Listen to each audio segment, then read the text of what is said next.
Captain Bhatnagar, there's a lot of chatter on the pilots, group pilots network. There's some information that some pilots are also sharing with us. But when you look at these images, when you look at the overall assessment, what impression do you make of what happened, sir? You've also been an aviator with the Indian Navy.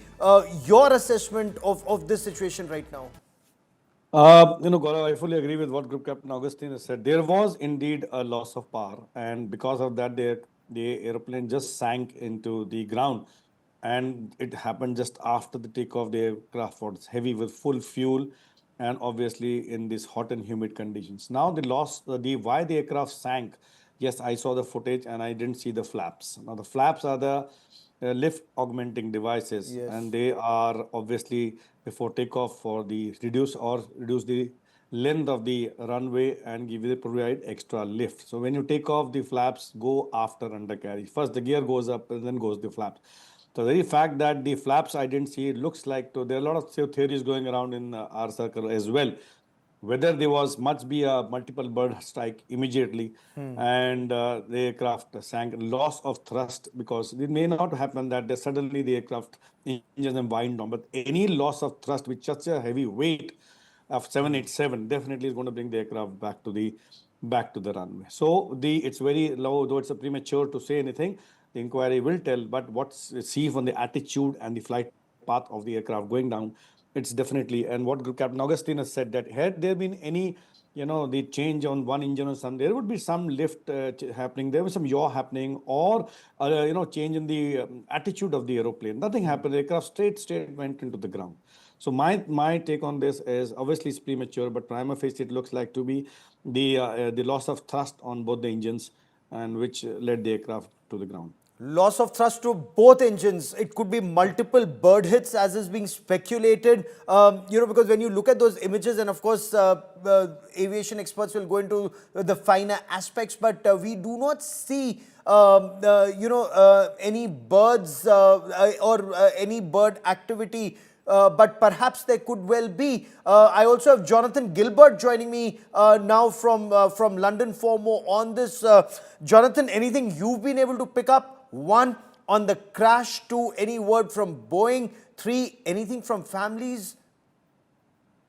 Well, that's right. I'm here at the Gatwick South Terminal, which was the ultimate destination of this ill-fated Air India flight 171. I just got here, and there's little evidence at the moment of families, although you would imagine that had the aircraft, excuse me, had the aircraft touched down in just a couple of hours' time.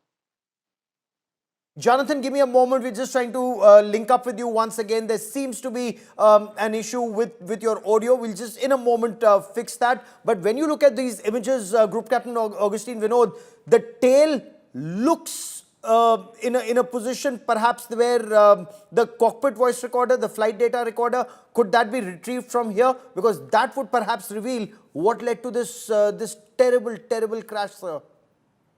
Absolutely, Gaurav. The tail is completely intact. In fact, anyone with a little ladder can climb up and recover the particular FDR flight data recorder, aka black box, easily. So that's the good news. And otherwise, most of the time, in most crashes, recovering the flight data recorder itself is a very humongous task. In this case, it is not so. So, like DGCA put out a data saying that a Mayday call was given and stuff like that. I am expecting tomorrow DGCA will give out a prima facie reason for this, and maybe we can discuss at that time. But I can tell you, sticking my head out, neck out, loss of trust is something I am not going with that theory for simple reason. Not only visual, we need to listen to the audio as well. Yes. The audio that I'm listening to, definitely one engine. In the entire period of the audio, there is no winding down of the engine. Yes. So engine has been working.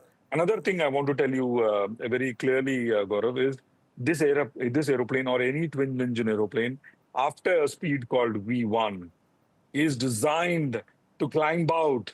I'm saying it deliberately. designed and climb out in one engine, can come back and land in one engine. It is designed for that. That's the After question I V1, had. Yes, go all on, sir. aeroplane, Go on. after V1, which is the speed at which we take off, all these aeroplane is designed to climb out at its max load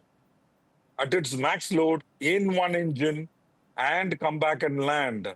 And in Ahmedabad, recently I went there. We have in hilly terrain, we have something called, single engine out procedure. Here, there is no such thing because it is absolutely open ground in front. Yes. It'll comfortably climb out. It may not climb out at such a steep angle, but albeit at a shallow angle, but it will still climb, and it can still come back and carry out an emergency And yet overweight it landing. did not. Yet it just It did. sank and So collapsed. loss What of led lift, to this? Give me Gaurav. a moment because I want to come back to this very important point. As you very rightly pointed out, and this is what all aviation experts have also told us, any aircraft, and this is a twin engine aircraft, any aircraft which has two engines is designed in such a way with max load on one engine, it can fly out any difficult situation, and yet this aircraft didn't. Jonathan, if you can hear me, you're at Gatwick Airport. Are families there? Are next of kin there? Any information from Air India?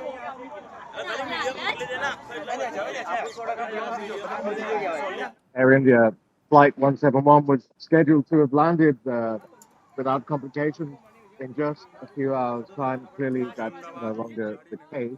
I'm staring at the arrivals terminal right now. I see no evidence, to be honest, of families assembling now. This may be that those people have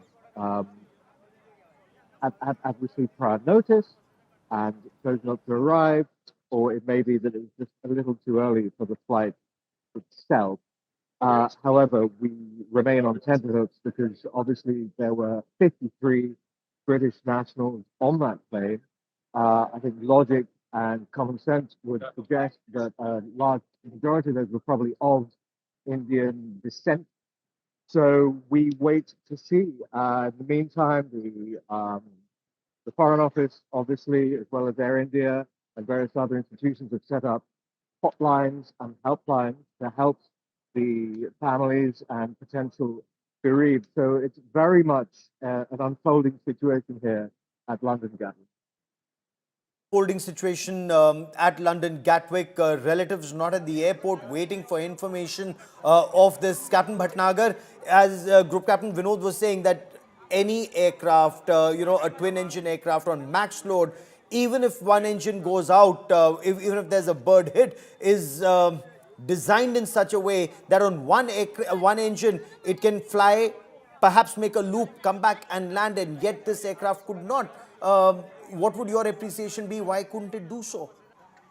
Absolutely. I fully agree that all aircraft or commercial aircraft are designed in such a fashion. They are, in case they have an engine failure, and we are trained in the simulator for these emergencies that we call it that if auto engine failure after takeoff. That's what even if engine failures at the V1 where the pilot is supposed to rotate the nose and climb out. In case the engine fails, the aircraft designed with all of weight to clear and to maintain the climb gradient required for that runway, even with one engine out.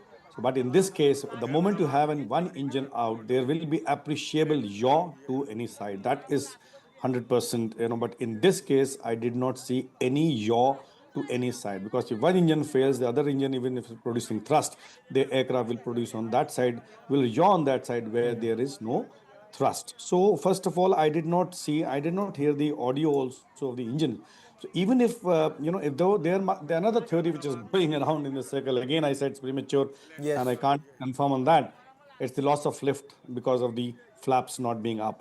So Yes. inadvertently, if the flaps have been selected up instead of landing gear, this theory is going around. I'm not saying that there's another theory of sabotage being going around.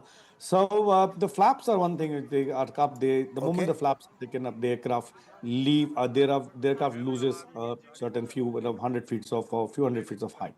Okay, So stay with me, sir. Stay with me.